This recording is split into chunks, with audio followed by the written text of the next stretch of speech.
네, 현 시점에서 어떤 섹터를 눈여겨보면 좋을까요? 섹터 인사이트 시작해 보도록 하겠습니다.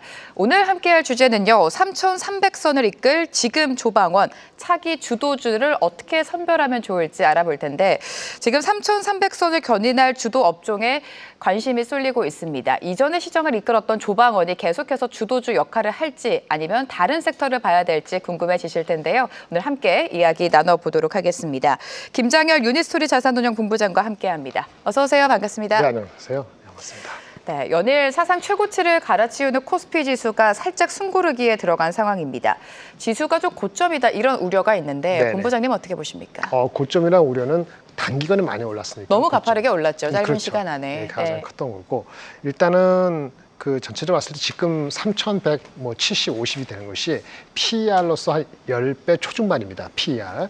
그다음에 PBR로서는 1배 좀 넘어갔으니까 과거 패턴을 보면은 어느 정도 많이 올라왔다라고 느껴질 만한 시점입니다. 네. 그런데 이제 오늘 좀 어저께 약간 흔들리는 거는 좀 조금 경계할 수 있는 요인들이 한꺼번에 나와서 그래요. 첫 번째, 환율이 1380, 90으로 다시 올라갔죠. 그것이 외국인한테 좀 신호가 안 좋게 될 수 있다는 게 첫 번째고, 두 번째는 상법 개정에 대한 것도 많이 기대가 올라갔는데 어저께 일부 그 자사주 소각 법안에 대한 발의안이 좀 당초에 강력한 거 대비했을 때는 후퇴한 거 아니냐, 좀 그런 얘기에 대한 평가가 있었습니다. 뭐 3년 정도에 소각시킨다. 원래는 1년 정도 기대했는데 그것도 분명히 네거티브했고, 맨 마지막으로는 앞전에 앵커님이 하신 것 같은데 그 하이닉스에 대한 네. 그 투자 의견 하향에 대한 일파만파. 사실은 ASML은 별로 중요하지 않거든요. 이것이 겹치면서 주식시장을 좀 주춤하게 만드는 요인이 되고 있어서, 그러면 이렇게 겹치면은 PER도 과거 대비 한 10배 올라가면은 보통 조정이었는데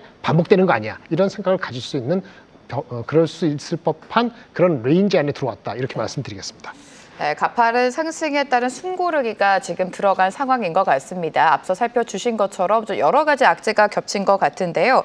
시장 조금 더 면밀하게 살펴보도록 하겠습니다. 자, 트럼프 행정부는요, 이달 말부터 의약품에 관세를 부과하겠다라고 밝히면서 반도체도 계속 언급을 하고 있습니다. 네네. 이 부분 어떻게 해석하셨습니까?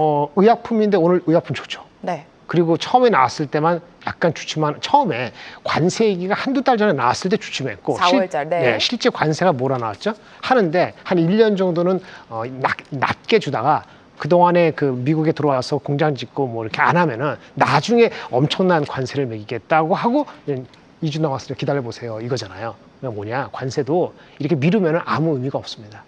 기억나세요? 그 트럼프가 러시아 제재 다시 한다고 했을 때 100%인지 50%인지 며칠 전에 관세 부과한다고 하지 않았습니까? 그때 러시아 주가가 어땠어요? 2.5% 올랐습니다. 왜요? 50일 이후에 한다 그래서. 마찬가지입니다. 지금 그래서 반도체도 중요한 건 뭐냐면, 반도체가 첫 번째는 얼마 나오냐가 중요한데, 우리가 아직 상호관세도 안 끝났죠. 우리나라 상호관세. 우리나라 상호관세 25%가 예를 들어서 내려간다 가정합시다. 희망컨대 20% 가정하고, 상호관세보다 품목 반도체 관세가 낮게 나오면서 동시에 이것이 바로 시행되는 게 아니고 시간을 준다, 이런 식으로 나오면 아마 우리 제약바이오처럼 악재 해소 뭐 이런 식으로 해갖고 오히려 긍정적으로 해석될 여지는 있습니다. 물론 이것은 어쨌든 절대적인 관세가 매겨진다는 것은 이익 전망에는 나쁘지만 반도체 가격을 전가시킬 수 있는 상황이라면 이 시나리오가 통하는 거예요. 근데 아까 골만삭스 얘기했습니다만, 하이닉스가 이익이 내년에 올해보다 많이 빠질 수 있는 그런 형식으로 반도체 수급이 바뀐다면은, 지금 관세가 나타나게 되면은 제가 지금 좀 초반에 말씀드린 이 시나리오가 먹힐지 안 먹힐지 헷갈릴 수 있는 거죠. 그렇게 되면 하이닉스가 오늘 빠집니다만, 그렇게 되면 삼성전자도 결국은 더 이상 못 갈 가능성도 있습니다. 네. 자, 이런 가운데 국내 증시도 3,200선을 회복을 했습니다. 오늘도 장중에 살짝 터치를 하기는 했었는데, 시장 주도주로 조방원이 몇 달 전부터 언급이 되지 않았습니까? 네네. 조방원 앞에 지금까지 붙었습니다. 지금 조방원, 그러니까 지주사랑 금융주까지 붙었는데, 지주사랑 금융주는 상법 개정안 기대감 속에 그때 급등이 나왔고, 배당소득 분리과세 도입 기대감으로 주가가 좀 상승세를 보이고 있는데, 그렇죠. 현 시점에서 어떤 전략 가져갈까요? 아까 말씀드린 것처럼 네. 그 주식 소각, 그거에 대한 입법이 어저께 나오는 그 최근에 발의한 그런 법안으로 루스하게 가면은 아마 주가의 상승 동력은 이전만큼 세지는 않을 것 같습니다. 네. 그래서 지주증권은행도 다 같이 가는 게 아니고 아마 많은 사람들이 영어로 죄송한데 measure, 정확히 측정하려고 할 것입니다. 어떤 주식은 많이 가고 어떤 주식은 동참 못하고 지주 같은 경우도 몇 가지 있는데요. NAV 대비했을 때 싸냐 이렇게 접근할 수도 있고요. 자회사, 이래서 SK 스퀘어가 갖고 있는 SK, 두산 에너빌리티 갖고 있는 두산, 올리브영 갖고 있는 CJ 이런 식으로 자회사의 모멘텀을 갈 것이냐 이렇게 판단의 근거를 확실히 세우셔야 될 것 같고요. 증권 같은 경우도 단순히 우리 상법 개정의 수혜라는 개념이 아니고 이렇게 보셔야 돼요. 거래량이 늘고 전체적인 우리 코스피 시장이 계속 올라가느냐 전제를 까야 되고요. 연말 이전까지 신사업에 대한 인허가 그 모멘텀이 있는 주식하고 그 모멘텀 발행어음이라든지 아니면 종합투자 계좌 이런 거에 대한 모멘텀이 있는 주식하고 없는 주식 이렇게 구분이 될 가능성이 있습니다. 상대적으로 은행은 지주나 증권보다는 좀 길게 봤을 때는 모멘텀이 약할 것으로 보여지고요. 자동차는 관세 여파가 해결되면은 악재 해소로 들어갈 수 있는데 역시 이것도 관세는 확인이 돼야 될 것 같습니다. 네, 여전히 좀 관세 이슈와 함께 살펴봐야 된다라고 말씀을 해주셨고 조선주에 대한 질문 굉장히 많이 받으셨을 것 같아요. 몇 달째 시장을 주도하고 있는 조선주가 현 시점에서 조정을 매수 삼아야 되는 건지 아니면 차익 물량을 소화해야 되는 건지 궁금해지는데 어떤 관점으로 접근할까요? 최근에 좀 조정을 받았죠. 네. 예, 그거는 이제 아까 말한 지금 조방원 이런 주식들이 가고 삼성전자가 올라가면서 상대적으로 수급이 뺏긴 면이 있습니다. 네네. 그럼 조정을 자연스럽게 받았어요. 받았다는 거는 목표 주가 대비했을 때 이제 괴리가 조금 벌어졌죠. 그럼 목표 주가 대비 기준을 세워야 됩니다. 이것도 마찬가지로 이젠 조선주가 다음에 올라갈 때요. 다 똑같이 올라가지 않을 겁니다. 괴리가 목표 주가 대비 한 20%, 15% 괴리가 큰 종목이 갈 것인지 생각해 보셔야 되고 만약에 환율, 원화가 강세가 되면 우리나라 주식엔 좋다고 얘기하지 않습니까? 근데 원화가 강세가 되면 사실은 환율 우려가 조선주에는 전반적으로 생길 수 있습니다. 그게 우려되면은 거기에서 우려가 별로 없는 해지를 하고 있는 삼성중공업 같은 거는 원화 강세가 돼도 상관없거든요. 삼성중공업이 될 수 있고 전반적으로 미국하고의 파트너십이 계속 강화되는 모멘텀이 계속 나온다. 그러면 당연히 하나오션이나 현대중공업 이렇게 될 수 있고요. 아주 가벼운 거 조선주가 전반적으로 좋은데 탄력 있는 종목을 원한다 싶으면 리스크가 있더라도 현대 비포조선이 전략 상선다 이런 것 때문에 괜찮을 수 있습니다.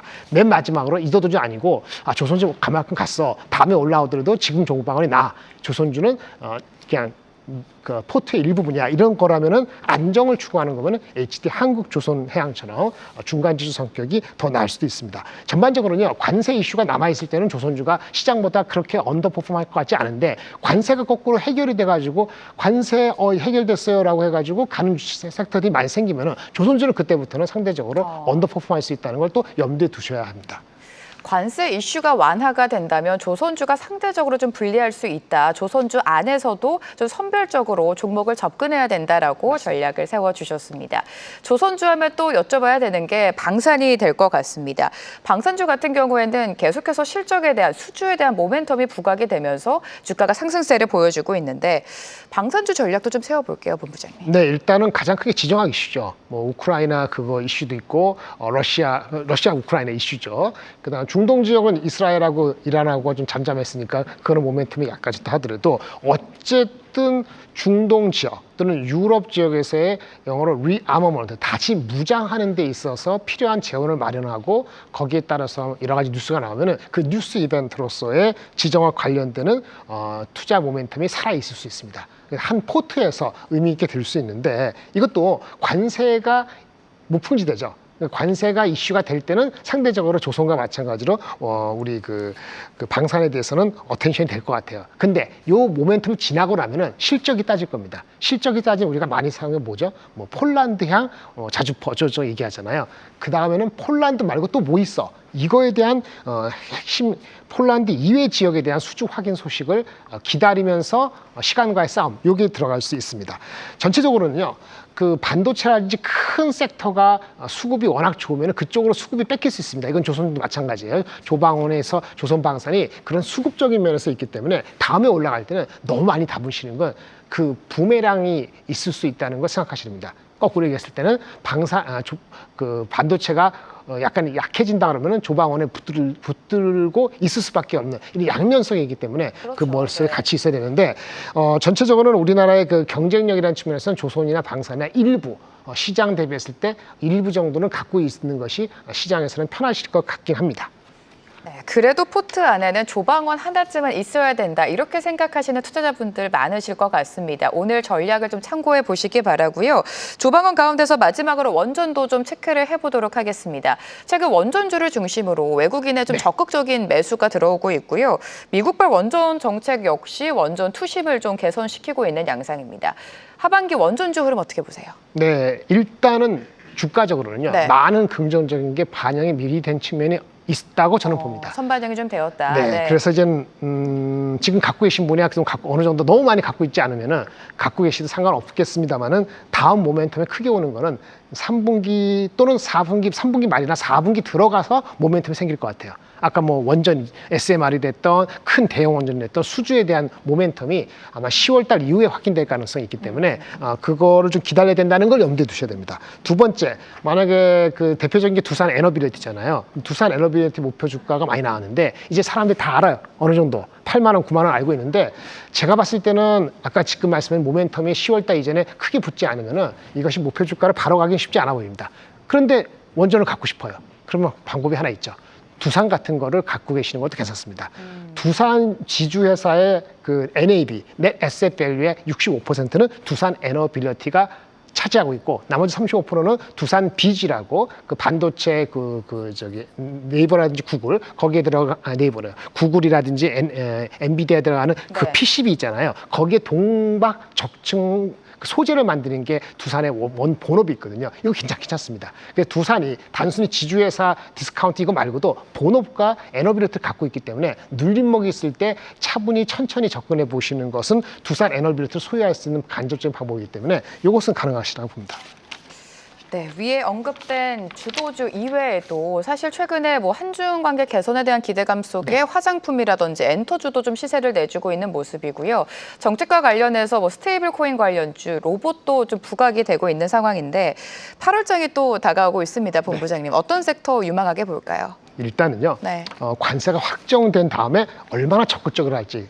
지금 만약에 자기 그 갖고 계시는 거에서 한 85%, 80% 정도가 주식에 들어갔다면은 나머지 20%를 금방 급하게 쓰려고 하지 않으시는 게 좋을 것 같아요. 관세가 확정되고 또 관세가 확정될 때 언제죠? 8월 초 되기 전에 엄청난 실적들이 나오죠. 빅테크 포함해서. 그러니까 실적과 관세 확정된 다음에 얼마나 공격적으로 할지 그때 판단하시고 갖고 있는 것을 하면 되고요. 주식 시장이 많이 빠질 때, 많이 빠지는 건 뭐죠? 대한민국 연방은 지금에서는 2%에서 3% 안 빠집니다. 1% 오전처럼, 오늘 오전처럼 많이 빠질 때 조금 낮게 잡아보는 그런 정도만 하시면 되고요. 근데 원화가 강세가 돼야 되는데 원화가 강세가 안 되기 때문에 지금 제가 입장에서는 조금 그런 타이밍을 늦게 잡으시는 게 좋을 것 같고요. 앞전에 많이 말씀드린 그런 주도주 개념에서 접근하시는 게 좋고요. 아까 스테이블 코인이라든지 화장품인데 화장품은 괜찮습니다. 화장품은 네. 괜찮긴 한데 스테이블 코인 같은 경우는 미국을 차라리 사시든지 그 테마를 한국은 그거를 이렇게 중간중간 연결돼서 하기 때문에 카카오페이라든지 카카오 이런 식으로 접근해서 하는 거는 이미 시세가 한번 났고요. 그게 멀티플로 접근하는 것이 아주 쉽지 않습니다. 약간 스페큘레이션 영역으로 들어간다고 볼 수 있겠습니다. 화장품은 그래도 좀 긍정적으로 보시는 것 같고 스테이블 코인과 관련해서는 국장보다는 미장에서 좀 봐야 된다라고 말씀을 해주셨습니다. 엔터주도 좀 궁금해지는데 엔터주도 뭐 실적이 양호하다 이런 이야기가 나오고 있어요. 실적도 실적이지만 여러 가지 활동들이 여름 지나면서 좀 더 적극적으로 되고 그렇죠. 내년도 투어들도 많이 예정되어 있죠. 맞습니다. 그런 측면 조정도 받았고 네. 대표적인 하이브가 여러 가지 그 경영층의 이슈 때문에 좀 과하게 빠져나간다 이런 얘기도 있기 때문에 그것이 숨고르게 되고 나면 접근할 수 있는데 지금 시점은 조금 아리까리합니다. 좀 애매합니다. 다른 주도주 간의 변화가 있기 때문에 타이밍적으로는 다음에 출연할 때 말씀드릴 수 있을 것 같고 지금은 저는 좀 주저하나요. 그렇습니다. 엔터주도 좀 관망해라. 그러니까 8월 관세 이슈가 해결되기 전까지는 적극적인 트레이딩보다는 시장을 좀 관망하면서 지켜보자라는 전략 세워주셨습니다. 오늘 김장열 유니스토리 자산운용본부장과 함께했습니다. 감사합니다, 본부장님. 네, 감사합니다. 계속해서 다양한 경제 이슈를 알고 싶다면 구독과 좋아요, 알림 설정 부탁드립니다. AI 캐스터 권미정이었습니다.